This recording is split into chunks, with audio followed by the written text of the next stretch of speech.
Bueno, pues como habíamos platicado, hoy vamos a platicar de la primera Santa Cena y esto para poder platicar de lo que es la Cena del Señor y lo que vamos a celebrar en esta ocasión, en esta mañana. Y vamos a poderlo hacer a través de este pasaje que aparece en sus pantallas, que es en Lucas 22, del versículo 15 al versículo 20. Vamos a estar platicando de esto. Saludos también a Lucy, saludos también a Claudia Fernández. Qué bueno que sí se escucha, gracias a Dios. Entonces ya tenemos aquí todo listo y vamos a hacer una oración para pedirle a Dios que nos guíe en lo que vamos a compartir en esta mañana.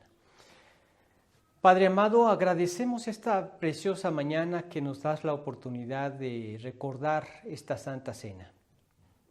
Señor, queremos pedirte que a través de tu Espíritu Santo abras nuestros corazones a entender tu palabra. Sabemos que muchas personas tienen un concepto diferente de lo que tú dejaste escrito. Te pedimos, Señor, que abras también el entendimiento de todos los que van a poder escuchar esto, de que eres tú quien dejó escrita en tu palabra tu verdad y que deben quitar todo pensamiento ajeno a tu verdad. Gracias, Señor, porque solamente eres tú, por el poder de tu Espíritu, quien puedes obrar en nuestros corazones y librarnos de tantas falsedades que hay en el mundo y que han invadido nuestras vidas. Sabemos que solamente tú eres la verdad, Señor, tú así lo afirmas. Cristo mismo dijo, santifícalos en tu verdad, tu palabra es verdad. También nos dices que si el Hijo nos libertare, seremos verdaderamente libres. También nos dices que si conocemos la verdad nos hará libres. Así es que líbranos de todo engaño, Señor, y permítenos estar en libertad para escuchar tu bendita palabra y las enseñanzas que tienes para nosotros en esta mañana. Te pedimos tu guía en el nombre bendito de Jesús. Amén. Bueno, pues vamos a platicar de esta Santa Cena, recordando primeramente que esta fue una celebración que Cristo mismo instituyó. Recordamos que antes de pasar a la cruz, el Señor Jesús estaba con sus discípulos en ese lugar alto donde celebraron la cena de la Pascua, y en esa cena ahí estableció una serie de requisitos que Él nos decía que debíamos practicar con constancia los creyentes para recordar el magno trabajo que Cristo iba a realizar en la cruz. Nosotros estamos por celebrar también la Navidad, que es el nacimiento de Cristo, y en esa Navidad, aunque hay muchas opiniones que difieren respecto a la fecha, pero sí hemos tenido un consenso de tomar esta fecha como la fecha en la que la celebramos. Y en esta Navidad celebramos precisamente el nacimiento de Jesús, una fecha muy importante para nosotros como creyentes. Un Jesús que tenía que haber venido al más grande palacio, quizá el palacio de César en Roma, quizá el palacio de Herodes en Jerusalén, pero vemos que él nació en un pesebre. ¿Y por qué Dios, el mismo creador de todo el universo, se humilló a tal grado de nacer en un pesebre? Un lugar insalubre, un lugar rodeado de animales, un lugar donde carecía de las mínimas comodidades, pero fue el lugar donde nació nuestro Salvador. Como es el lugar que quiere entrar al corazón de cada pecador, como es ese lugar que está insalubre, lleno de pecado, todo descompuesto, para venir a traer luz, dicha y gozo al corazón. Pero después de su vida aquí en la tierra y al dar su vida por nosotros en la cruz, todo lo que Él realizó era de una importancia tal que Él quería que lo recordáramos con el propósito de motivar nuevamente nuestro deseo de vivir para Él, de servirle, de vivir en comunión y en santidad. Esto es lo que vemos que nos instituyó ya como creyentes el Señor Jesucristo. Vemos que nos instituyó el bautismo después de la conversión y la Santa Cena como los únicos dos rituales que como creyentes debemos practicar. Y en este caso, el de la Santa Cena, vemos que nos lo dejó como un recordatorio, una conmemoración. Y vemos aquí en este pasaje de Lucas capítulo 22, los versículos 15 al 20, lo que nos dice al respecto.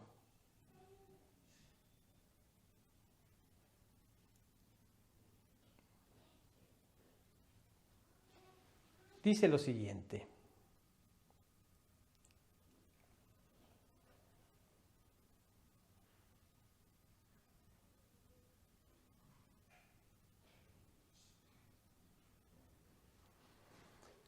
y les dijo: cuánto he deseado comer con vosotros esta Pascua antes que padezca. Porque os digo que no la comeré más hasta que se cumpla en el reino de Dios. Y habiendo tomado la copa, dio gracias y dijo: tomad esto y repartirlo entre vosotros, porque os digo que no beberé más del fruto de la vid hasta que el reino de Dios venga. Y tomó el pan y dio gracias y lo partió y les dio, diciendo: esto es mi cuerpo, que por vosotros es dado. Haced esto en memoria de mí. De igual manera, después que hubo cenado, tomó la copa, diciendo: esta copa es el nuevo pacto en mi sangre, que por vosotros es derramada. Entonces vemos en este pasaje esta clara enseñanza del Señor, donde nos muestra que era algo que tenía una simbología que era importante recordar. La Santa Cena es una conmemoración en la que el pan representa al pan de vida. ¿Y quién es ese pan de vida? Precisamente Jesucristo en Juan capítulo 6, en el versículo 35, nos describe a Él mismo como el pan de vida.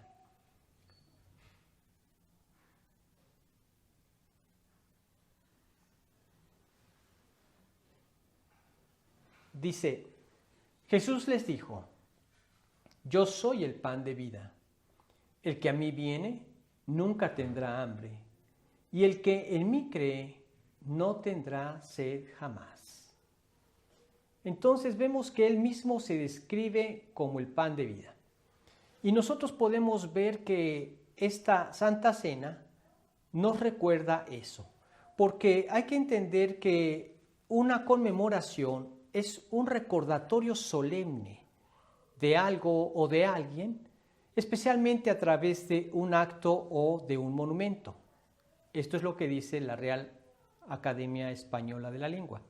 Pero nosotros vemos en nuestro caso que la conmemoración es un recordatorio solemne de Jesucristo, de lo que Él hizo en la cruz por nosotros, de lo que significó ese sacrificio.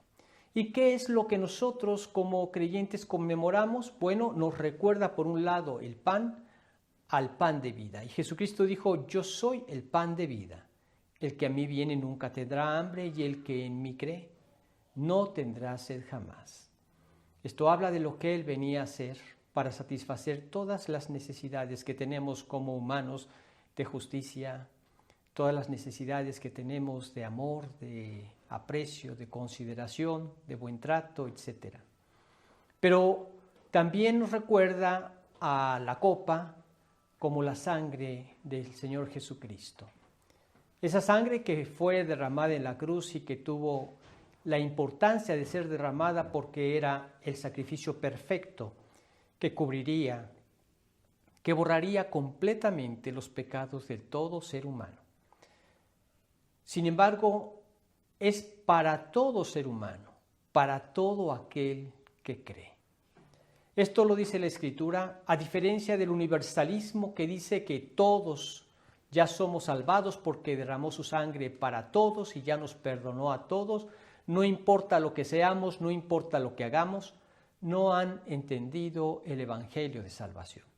Y lo vamos a explicar con toda claridad en esta mañana, porque esto es de lo que se trata esta conmemoración. La celebración de la Santa Cena es para recordar, un recordatorio solemne de lo que Cristo hizo por nosotros en la cruz. ¿Y qué es lo que recordamos? Primero que nada, recordamos una salvación gratuita. Así es. Este es el mensaje del Evangelio. Leemos en 1 Corintios capítulo 15, versículos 3 y 4.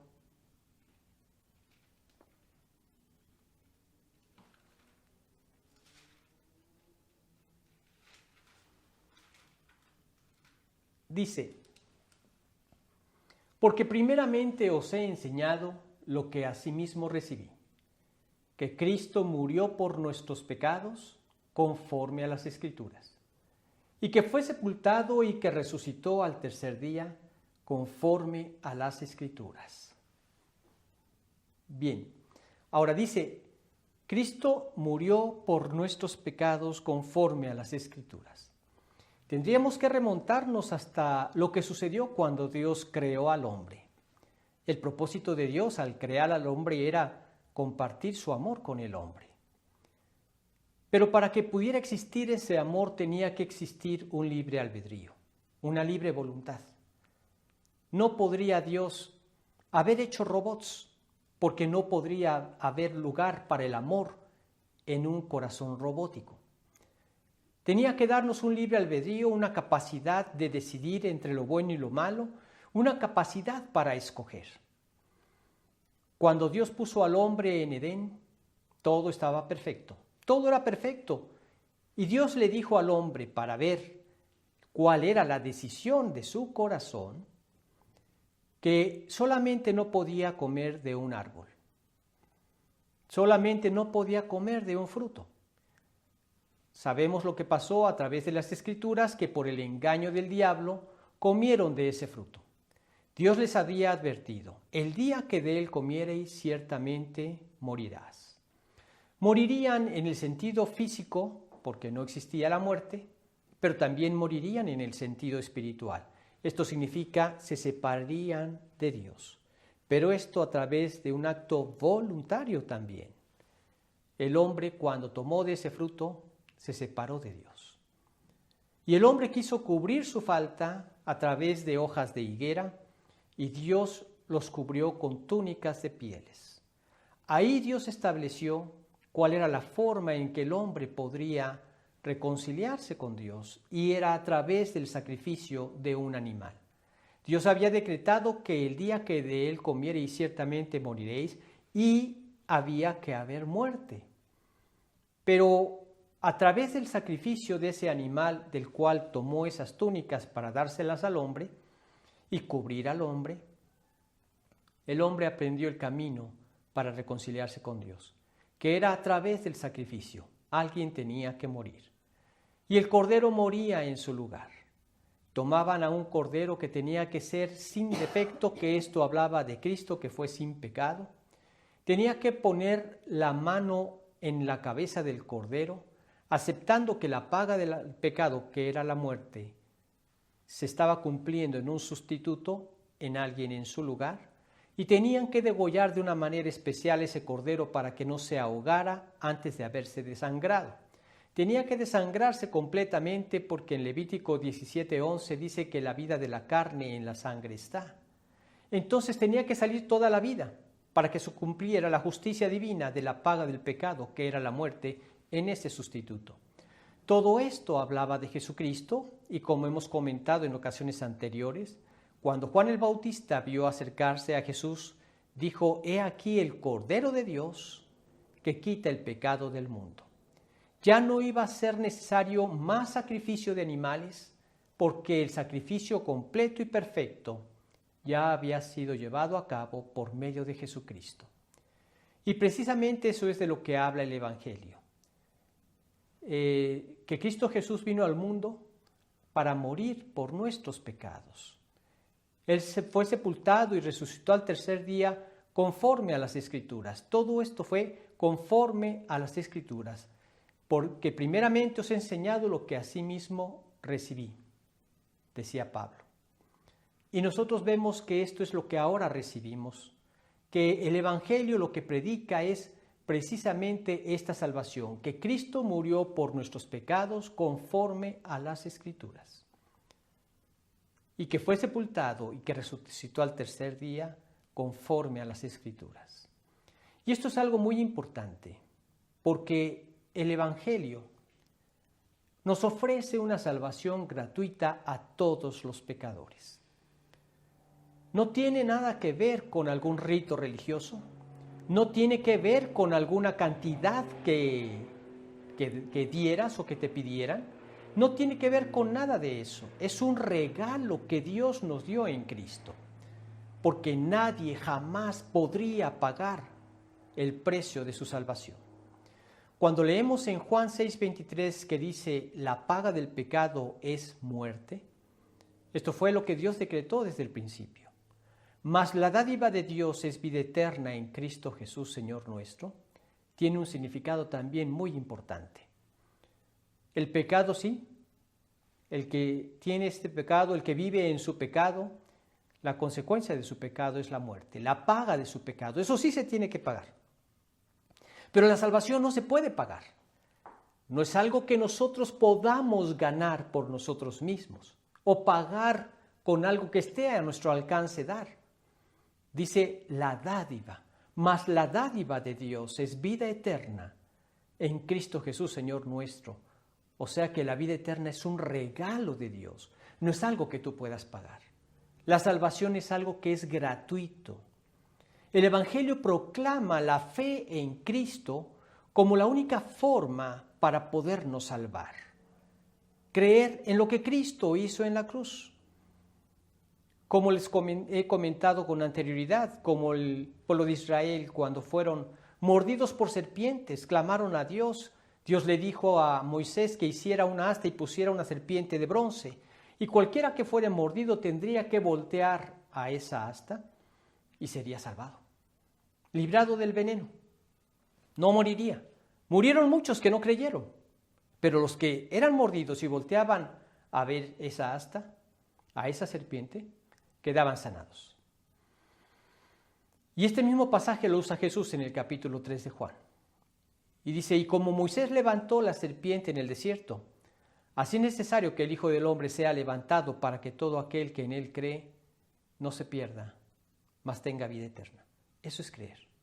Voltear a la cruz, creer en lo que Cristo realizó por nosotros o en nuestro lugar, en ese lugar, que al derramar su sangre fue para perdonarnos de nuestros pecados, para lograr el perdón absoluto de nuestros pecados, punto segundo que vamos a platicar ahora, pero de manera gratuita, es un regalo de Dios. Sí, las buenas obras son importantes, es correcto hacerlas, pero nunca pueden alcanzar nuestra salvación.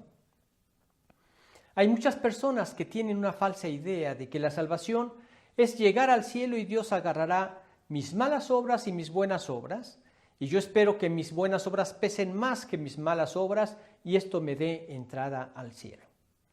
Y esto me recuerda algo que a manera de chiste se contaba de una persona que llegaba al cielo y que le decía ahí San Pedro, le decía, mira, para entrar al cielo es algo así, tienes que juntar 100 puntos. Si juntas 100 puntos, tienes la entrada al cielo. Y dice este hombre, bueno, pues esto creo que no va a estar difícil. Le dice, bueno, pues como primer punto te puedo mencionar que fui un padre responsable con mi familia y un hombre de una sola mujer. Siempre le fui fiel a mi mujer. Muy bien, esto te da 10 puntos. ¿Qué? ¿Tan solo 10 puntos? Bueno, también debes saber que fui un buen trabajador. Nunca defraudé a mi jefe y nunca robé un solo centavo de la compañía. Bueno, esto te da 5 puntos. ¿5 puntos? No, hombre. Si es así, solamente la pura gracia de Dios me permitirá entrar al cielo. Bienvenido, joven, pase al cielo.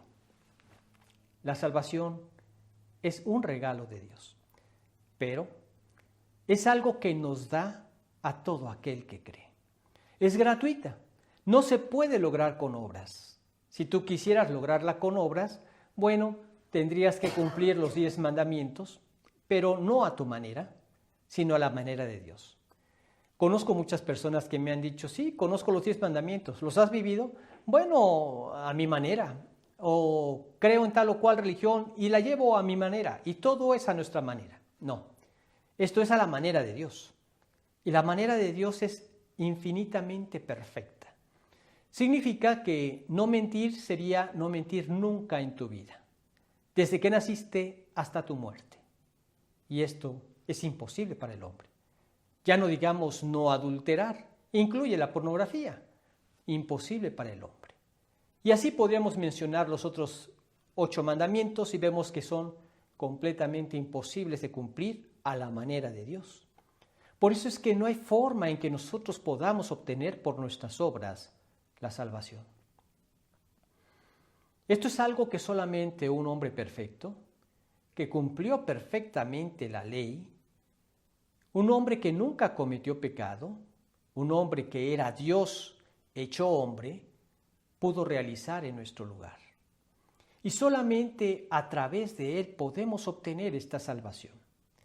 Por eso las palabras del apóstol Pablo en Efesios 2, 8 y 9, que hemos leído en varias ocasiones, pero lo vamos a repetir ahora, es una parte muy importante del mensaje de salvación. Dice lo siguiente: porque por gracia sois salvos por medio de la fe, y esto no de vosotros, pues es don de Dios, no por obras, para que nadie se gloríe. Porque somos hechura suya, creados en Cristo Jesús para buenas obras, las cuales Dios preparó de antemano para que anduviésemos en ellas. Sin quitar el texto de sus pantallas, yo quisiera aclarar algo que mucha gente interpreta incorrectamente. Y eso es lo siguiente, que dicen, ¿por qué si menciona acerca de las obras, no por obras? ¿Por qué después menciona que preparó buenas obras? Bueno, la respuesta es la siguiente. Para salvarte no te alcanza ninguna buena obra. Tiene que ser por la fe, aceptando ese regalo, gracia, de Dios. Y ese regalo, ya una vez que lo aceptaste, entonces en tu vida pasa a morar el Espíritu Santo que lleva a cabo esa transformación en tu vida, que produce esas buenas obras. Por eso dice, somos hechura suya. Dios nos ha hecho sus hijos desde el momento en que decidimos aceptarlo en el corazón. Como dice en Juan 1, 12 y 13, dice, vamos a leerlo. Bueno, no lo tengo aquí apartado, pero dice, mas a todos los que le recibieron, a los que creen en su nombre, les dio potestad de ser hechos hijos de Dios. Somos criaturas suyas, creados en Cristo Jesús para buenas obras, las cuales Dios preparó de antemano para que anduviésemos en ellas. Entonces, lo que Dios hace es que al poner su Espíritu en nosotros, nos permite vivir ese nuevo estilo de vida. Cada vez nos va transformando, haciéndonos más conforme a la imagen de Cristo, y entonces se manifiestan esas buenas obras. Se manifiesta el fruto del Espíritu. Entendamos que se habla del fruto, aunque tiene muchas características, muchas facetas, ese fruto. Como tú eres una persona y tienes varias características que te distinguen como persona. Te distingue tu carácter, te distingue tu manera de caminar, te distingue tu manera de actuar, te distinguen tus modales, te distingue tu cultura, etcétera, etcétera. De igual manera, cuando nos convertimos como hijos de Dios, nos distinguen varias cualidades. Y entre ellas se mencionan en varios pasajes, como el carácter que tenemos ahora como creyentes. Mas el fruto del Espíritu es amor, gozo, paz, paciencia, benignidad, bondad, fe, mansedumbre, templanza. Todo esto es el carácter del creyente. pero también nos distingue las buenas obras que se caracterizan como: mas el fruto del Espíritu es en toda bondad, justicia y verdad. También se distingue ese deseo de hablarle de Jesús a otras personas, porque sabemos que es el único camino de salvación y sabemos que es lo único que puede transformar un corazón. Y buscamos hablarles de Cristo, y esto también se considera fruto de esa nueva vida. Como dice Pablo: saludad a Epeneto, que es el primer fruto de Cristo en Acaya, o sea, el primer fruto de salvación. Todo esto significa la nueva obra que Dios hace en nosotros a través de su Espíritu. Esas son las buenas obras que Dios tenía preparado de antemano para que anduviésemos en ellas.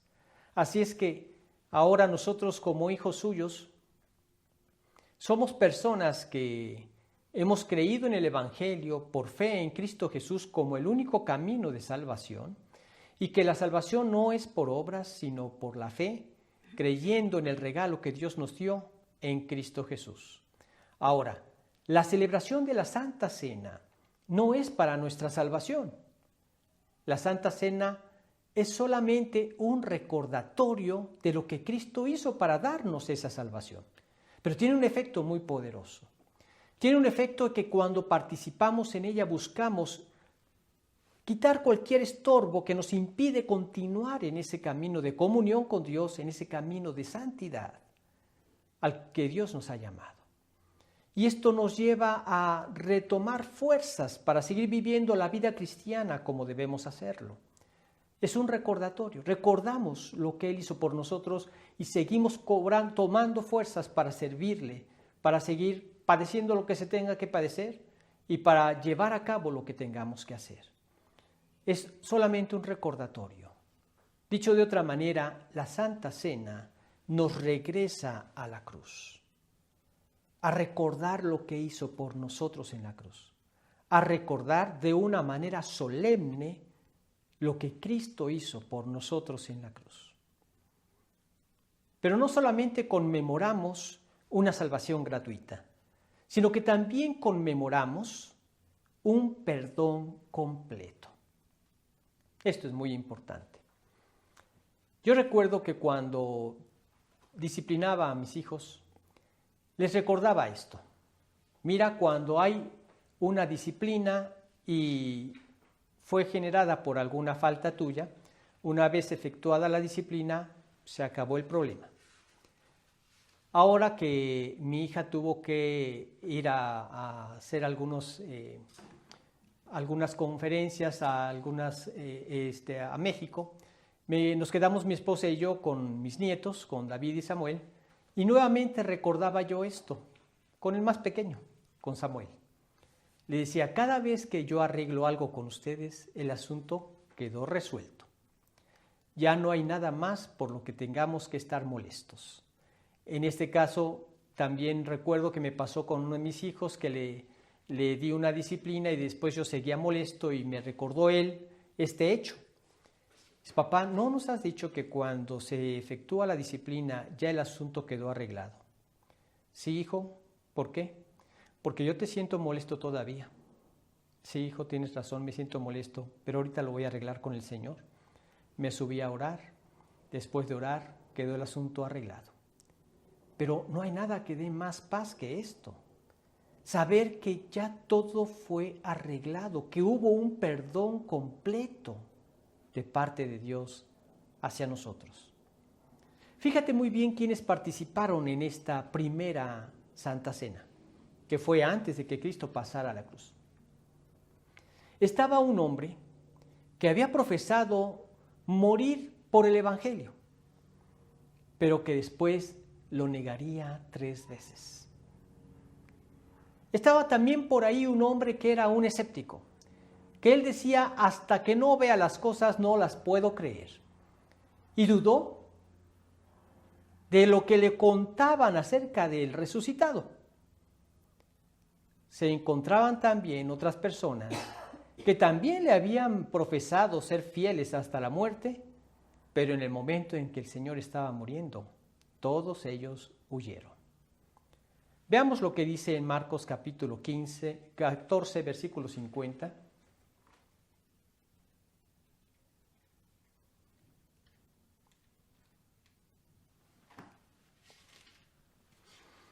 dice: entonces todos los discípulos, dejándole, huyeron. Todos los discípulos, dejándole, huyeron. Esto puede incluirnos a nosotros. Quizá tú te sientas sumamente pecador, como que no eres digno del Evangelio de Jesucristo, de que para ti no hay ninguna esperanza. Quizá ya te has dado por vencido con los vicios. Quizá eres un borracho empedernido, que crees que para ti no hay ninguna esperanza, o un drogadicto, o quizá un adúltero, cualquiera que sea el pecado que te distinga. Dios salvó a estos. Dios puede salvar a todo aquel que cree.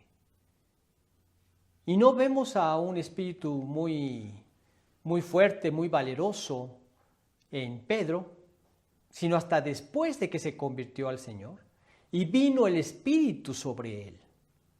Cuando nosotros nos convertimos a Cristo, viene a morar el Espíritu en nuestros corazones, y ya cuando cuenta con tu voluntad, ya cuando tu voluntad está de su lado, entonces vemos obrar el poder de su Espíritu en tu vida, librándote de todas esas esclavitudes, de las que por ti mismo no has podido ser librado. Y ahí vemos entonces a un Pedro que fue el vocero de la iglesia. Empezó a predicar el evangelio a los gentiles, a los judíos y a los gentiles. Él fue el primero que le predicó a los gentiles. Vemos cómo un ángel se le apareció a Cornelio y le dijo: ve y busca a un tal Simón que está en casa de un Simón curtidor y tráelo y él te indicará lo que debes hacer. Cuando Dios había visto el corazón de este hombre, dispuesto para creer. Cuando llega Pedro y encuentra a este hombre y a sus familiares y amigos reunidos con él, le dicen: aquí estamos, yo tuve esa revelación, por eso te hice venir, ahora decláranos qué es lo que debemos hacer. Y les predicó el evangelio y se convirtieron a Cristo. Fue el vocero del evangelio. Vemos a un Tomás que, a pesar de que no creyó cuando le contaron que Cristo había resucitado, después lo vio y pudo exclamar: Señor mío y Dios mío. Esto implicaba una rendición de su voluntad a Él. Eso es lo que Dios espera de cada persona, una rendición de tu voluntad a Dios. Esto es tu libre albedrío. Eres tú quien lo decides. Nadie te puede obligar a tomar esa decisión. Pero para mí bastaron 25 años para darme cuenta de mi capacidad para destruir mi propia vida, para entonces rendirle mi voluntad. Y llevo más de 30 años comprobando la capacidad de Dios para bendecir mi vida. Y eso es lo que Dios quiere hacer también contigo. Por eso es importante que entendamos todo lo que significó este sacrificio. Y aquí conmemoramos un perdón completo. Estos discípulos que una vez abandonaron al Señor Jesucristo se convirtieron en el núcleo de la iglesia y de hecho dieron su vida por Cristo. Todos ellos murieron de muerte violenta, salvo el apóstol Juan. Dieron su vida por el evangelio, no por una ilusión, por la única esperanza. No por una esperanza pasajera como las que tenemos en esta vida, por la esperanza eterna, la certeza de la vida eterna que nos vino a dar Cristo a través de su sacrificio en la cruz. Entonces vemos que nos asegura que el perdón es completo. Ahí en la cruz nos perdonó de todos los pecados pasados, presentes y futuros. Esto no significa que tenemos una carta abierta para seguir pecando. Significa que nuestra debilidad de seres humanos, sin querer en ocasiones llegamos a pecar. Pero cada vez que lo hacemos, nos duele en el corazón y con todo arrepentimiento vamos ante el Señor y le decimos que nos dé victoria sobre el pecado. Y dice en 1 de Juan 1:9, un versículo que debemos tener en nuestros corazones, memorizar en nuestros corazones, porque es de gran importancia, si no de vital importancia. Dice lo siguiente: si confesamos nuestros pecados, Él es fiel y justo para perdonar nuestros pecados y limpiarnos de toda maldad. Así es. Él es fiel y justo para perdonar nuestros pecados y limpiarnos de toda maldad. Si confesamos nuestros pecados, esto trae a la memoria lo que pasaba en el Antiguo Testamento. Tenían que llegar confesando su pecado en arrepentimiento, efectuando el sacrificio que ameritaba el pecado que habían cometido, pero nunca sin arrepentimiento, nunca como un requisito simplemente ritualista o religioso, sino un arrepentimiento, un cambio de dirección, un cambio en la mente, un cambio en el corazón, donde decidían ya abandonar ese pecado y depender del poder de Dios para tener esa victoria. Así pasa con el creyente. Confesamos nuestros pecados, pero es algo muy importante entender que este Dios, al cual nos hemos convertido, ya no lleva ningún registro por los pecados, porque todos han sido lavados por su sangre. Desde el momento en que nos convertimos, todos han sido lavados por su sangre. Por eso solamente tenemos que ponernos de acuerdo, decirle, sí, pequé contra ti. Me duele haberte ofendido, pero te pido que me des victoria sobre este pecado también. Y así cada vez nos vamos haciendo más semejantes a Cristo. Y como les he comentado en ocasiones anteriores, siempre la vida cristiana son altibajos, pero en dirección hacia el cielo. Hacia allá nos lleva la salvación. Y en estos altibajos siempre Dios nos da esta alternativa de la confesión de nuestros pecados. Porque la sangre de Jesucristo, su Hijo, nos ha limpiado de todo pecado. Esto lo dice en 1 de Juan 1:7. Vamos a leerlo.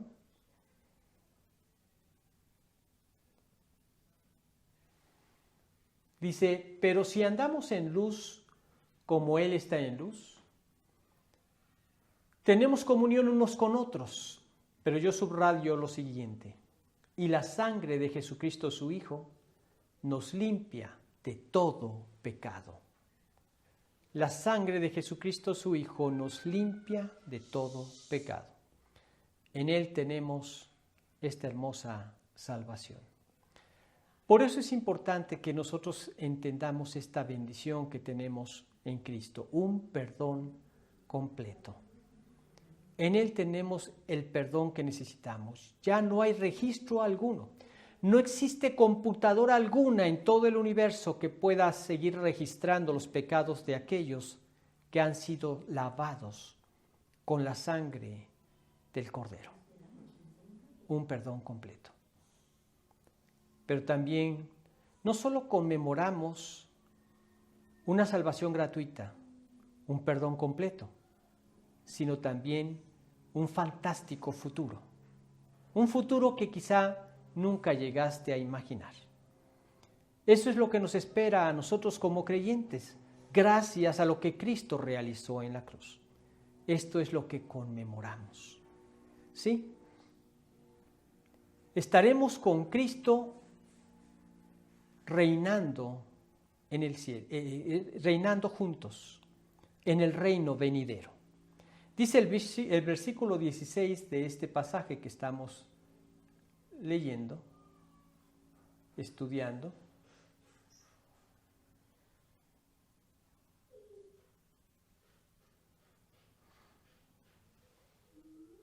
Dice, porque os digo que no la comeré más hasta que se cumpla en el reino de Dios. ¿Sí? Nosotros estaremos reinando con Él. ¿Te habías imaginado algún día esto? A veces se han hecho novelas, historias, de cosas que nos hacen ver algo que nos podríamos pensar que nos ilustra a nosotros mismos. He escuchado de troncos que les dan vida en esas obras literarias y uno de ellos quería llegar con su copa hasta el cielo y resultó ser el tronco en donde crucificaron a Jesús. He oído de animales que su deseo era estar en el corte de la realeza y finalmente llevaron sobre sus lomos al mismo Hijo de Dios. Y a veces nosotros nunca nos imaginamos que pudiéramos estar en una condición como esta, que va a ser una realidad en el futuro. Estaremos con Cristo en el reino futuro. Sí, esta es una gran realidad. Un día nosotros seremos llevados a su presencia allá en el cielo a través de un evento que esperamos que suceda. Estamos en la espera a que suceda. No es una esperanza de a ver si va a suceder o no. No, es una esperanza segura. Va a suceder. Lo que no sabemos es cuándo. Porque Dios dijo que el día y la hora nadie lo sabe. Y ese evento que estamos esperando en la Escritura se nos describe en 1 de Tesalonicenses, en el capítulo 4, en el versículos 13 en adelante, del 13 al 18, vamos a darles lectura. Dice lo siguiente: tampoco queremos, hermanos, que ignoréis acerca de los que duermen, para que no os entristezcáis como los otros que no tienen esperanza. Porque si creemos que Jesús murió y resucitó, así también traerá Dios con Jesús a los que durmieron en él. Por lo cual os decimos esto en palabra del Señor, que nosotros que vivimos, que habremos quedado hasta la venida del Señor, no precederemos a los que durmieron. Porque el Señor mismo, con voz de mando, con voz de arcángel y con trompeta de Dios, descenderá del cielo, y los muertos en Cristo resucitarán primero. Luego nosotros, los que vivimos, los que hayamos quedado, seremos arrebatados juntamente con ellos en las nubes para recibir al Señor en el aire, y así estaremos siempre con el Señor. Por tanto, alentaos los unos a los otros con estas palabras. Dios nos describe aquí la importancia de ese evento en que seremos arrebatados juntamente con Él para llevarnos a su presencia en el cielo. Estaremos en el cielo con Él. Esto fue lo que Cristo le dijo en aquella ocasión a los apóstoles. No se turbe vuestro corazón. ¿Creéis en Dios? Creed también en mí. En la casa de mi Padre muchas moradas hay. Si así no fuera, yo os lo hubiera dicho. Voy pues a preparar lugar para vosotros. Y si me fuere y os preparare lugar, vendré otra vez y os tomaré a mí mismo, para que donde yo estoy, vosotros también estéis. Cristo, desde que murió y resucitó, está a la diestra del Padre allá en el cielo. Y así nosotros estaremos en este lugar un día. Después de este arrebatamiento llegaremos a la presencia de Dios. Pero también nosotros compartiremos la cena de las bodas del Cordero con Cristo. Esto se nos describe en el capítulo 19 de los versículos 7 al 16. Vamos a leerlos.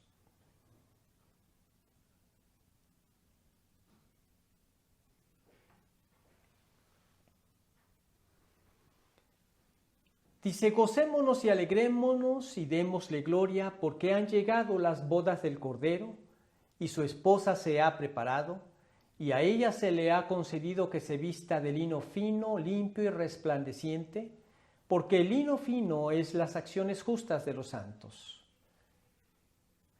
Y el ángel me dijo: escribe, bienaventurados los que son llamados a la cena de las bodas del Cordero. Y me dijo: estas son palabras verdaderas de Dios. Yo me postré a sus pies para adorarle, y él me dijo: mira, no lo hagas, yo soy consiervo tuyo y de tus hermanos que retienen el testimonio de Jesús. Adora a Dios, porque el testimonio de Jesús es el espíritu de la profecía. Entonces vi el cielo abierto, y he aquí un caballo blanco, y el que lo montaba se llamaba Fiel y Verdadero, y con justicia juzga y pelea. Y sus ojos eran como llama de fuego, y había en su cabeza muchas diademas, y tenía un nombre escrito que ninguno conocía, sino él mismo. Estaba vestido de una ropa teñida en sangre, y su nombre es el Verbo de Dios. Y los ejércitos celestiales, vestidos de lino finísimo, blanco y limpio, le seguían en caballos blancos. De su boca sale una espada aguda para herir con ella a las naciones, y él las regirá con vara de hierro, y él pisa el lagar del vino del furor y de la ira del Dios Todopoderoso. y en su vestidura y en su muslo tiene escrito este nombre: Rey de Reyes y Señor de Señores. Efectivamente, vamos a estar reinando juntamente con Cristo. Vendremos con Él, habrá una gran batalla. En esa gran batalla, que será la batalla de los enemigos del Señor, que después de la tribulación el diablo logró levantar para pelear contra Él, serán vencidos en ese momento para después entrar a un nuevo orden, al orden del reino del Mesías durante 1000 años aquí en la tierra. Y nosotros estaremos reinando juntamente con Él. Regresaremos a gobernar juntamente con Cristo aquí en la tierra. En el capítulo 20, el versículo 6, leemos lo siguiente: Bienaventurado y santo el que tiene parte en la primera resurrección. La segunda muerte no tiene potestad sobre estos, sino que serán sacerdotes de Dios y de Cristo y reinarán con Él 1000 años. Esto es conocido como el reino milenial. ¿Alguna vez te imaginaste esto? ¿Te imaginaste alguna vez que estarías reinando juntamente con Cristo? Y todo por el sacrificio que Él logró por nosotros en la cruz. ¿Verdad que vale la pena rendirle nuestra voluntad a Él? Él es el único que merece esto. Toda gloria, toda honra, todo honor de nuestras vidas a Él. Por eso vemos que esta Santa Cena mira en retrospectiva hacia la cruz y mira hacia adelante a su segunda venida. Nosotros conmemoramos el sacrificio de Jesús por nuestros pecados. Nosotros conmemoramos ese sacrificio que significó nuestra salvación, el perdón de nuestros pecados, nuestra reconciliación con Dios. Conmemoramos que todo esto fue lo que logró nuestra transformación, de esa esclavitud en la vida del pecado, ahora una vida que desea hacer su voluntad. Nosotros conmemoramos esa transformación que vino a traer luz a nuestras familias y a nuestros hogares. Nosotros conmemoramos nuestra transformación. ¿Cómo ha cambiado tu vida desde que pudiste celebrar esta conmemoración? ¿Qué crees que cambie en tu vida esta conmemoración? ¿De qué maneras podemos proclamar esta conmemoración? Necesitamos depender de Dios para todo esto. Ahora vamos a proceder a realizar esta conmemoración.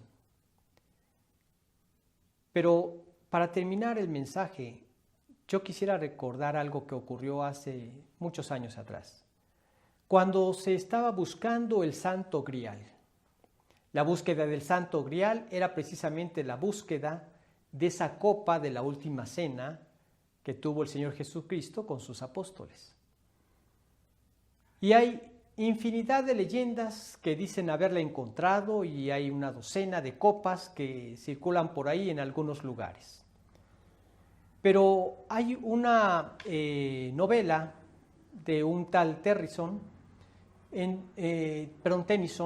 donde mencionaba ciertas características que reunían aquellos que buscaban este Santo Grial.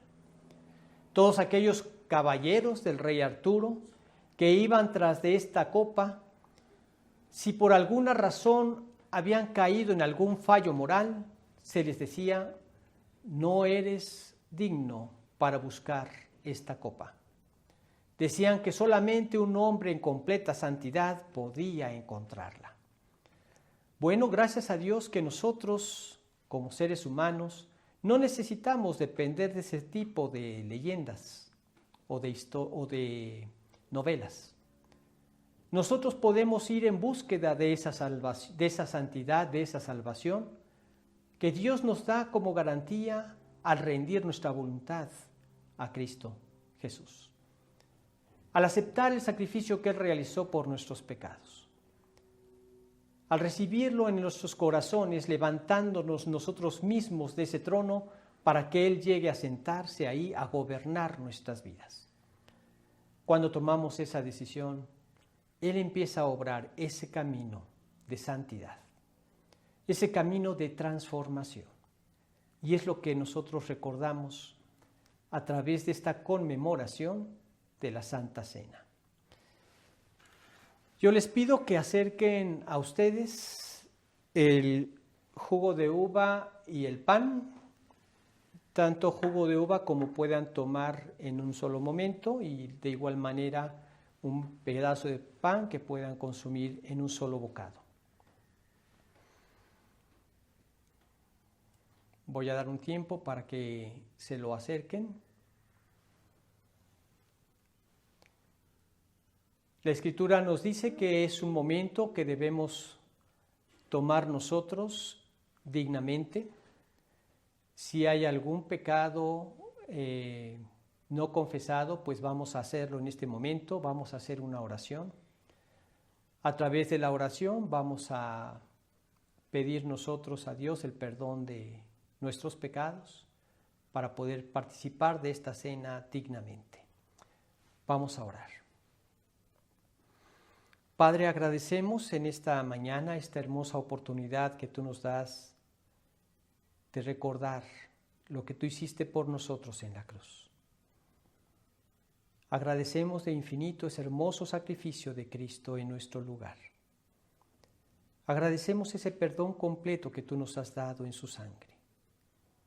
Agradecemos ese fantástico futuro que nos espera, un día reinando juntamente con Cristo. Y todo esto lo estamos conmemorando en este momento, Señor, y te pedimos que tú puedas guiarnos a confesarte cualquier pecado que pudiera estorbar el comer dignamente, el participar dignamente de esta cena.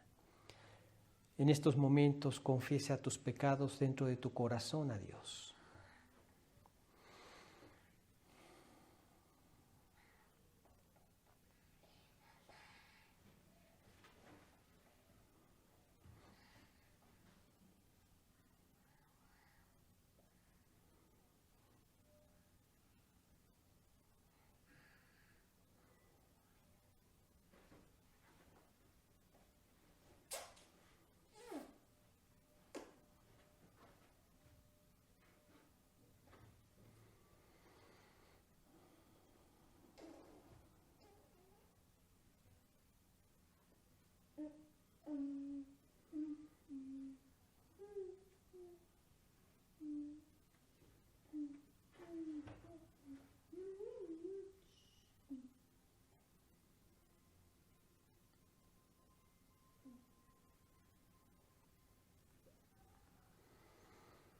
Bendito Dios, agradecemos que la sangre de Jesucristo, tu Hijo, nos limpia de todo pecado. Agradecemos también este versículo que vimos ahora, que si confesamos nuestros pecados, tú eres fiel y justo para perdonar nuestros pecados y limpiarnos de toda maldad. Así es que en estos momentos apropiamos tu hermoso perdón para poder participar dignamente de esta cena. En nombre de Jesús te agradecemos tu perdón, Señor. Amén. Si pueden mantener sus Biblias en este pasaje que vimos ahora de Lucas, capítulo 22.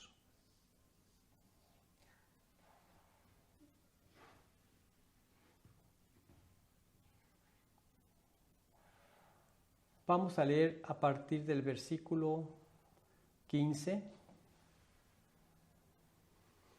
Y les dijo: cuánto he deseado comer con vosotros esta Pascua antes que padezca, porque os digo que no la comeré más hasta que se cumpla en el reino de Dios. Y habiendo tomado la copa, dio gracias y dijo: tomad esto y repartidlo entre vosotros, porque os digo que no beberé más del fruto de la vid hasta que el reino de Dios venga. Y tomó el pan y dio gracias y lo partió. Y les dio diciendo: este es mi cuerpo que por vosotros es dado. Haced esto en memoria de mí. Pueden tomar el pan y comerlo en este momento.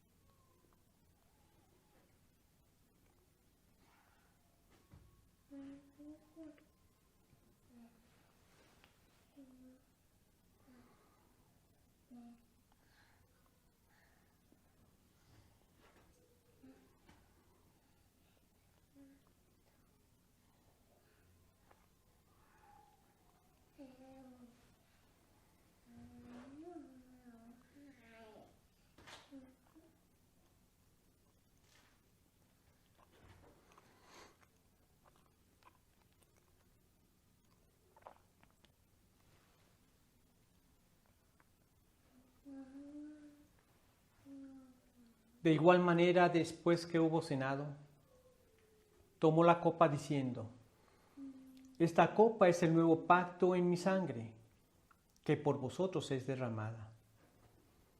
Pueden tomar el jugo de uva en este momento.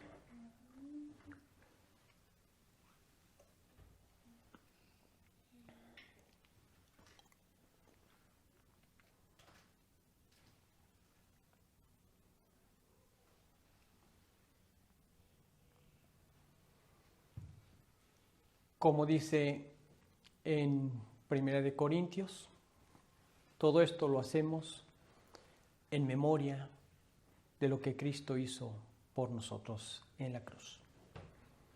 Vamos a terminar haciendo una oración. Padre amado, agradecemos este momento que tú nos has permitido celebrar esta Santa Cena.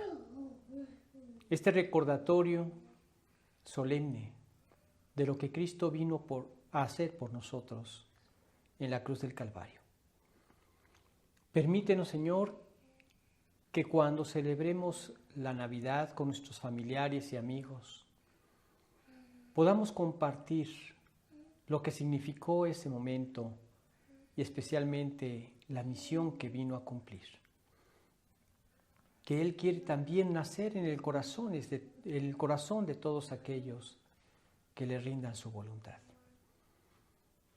Señor, te pedimos que tú seas el principal invitado en nuestra celebración de la Navidad y que siempre estemos recordando lo que hiciste por nosotros en la cruz, el inmenso valor de haber dejado tu gloria, haber dejado tu trono, haber venido a nacer a un pesebre, a venir a dar una vida ejemplar, a vivir en obediencia absoluta a ti y obediencia hasta la muerte y muerte de cruz. Pero para dar cumplimiento a la paga de nuestro pecado, que era la muerte, por lo cual la muerte no te pudo retener, y ahora estás vivo en tu cuerpo glorioso a la diestra del Padre. Llénanos con este pensamiento, Señor, para seguir compartiendo tu mensaje, porque este es el propósito de la vida del ser humano en esta tierra. Venir a decidir dónde pasar su eternidad. Úsanos, Señor, y llénanos de gozo en la vida que tenemos aquí para tu servicio. El gozo en tu servicio. Te lo pedimos a través de Cristo Jesús. Amén, Señor.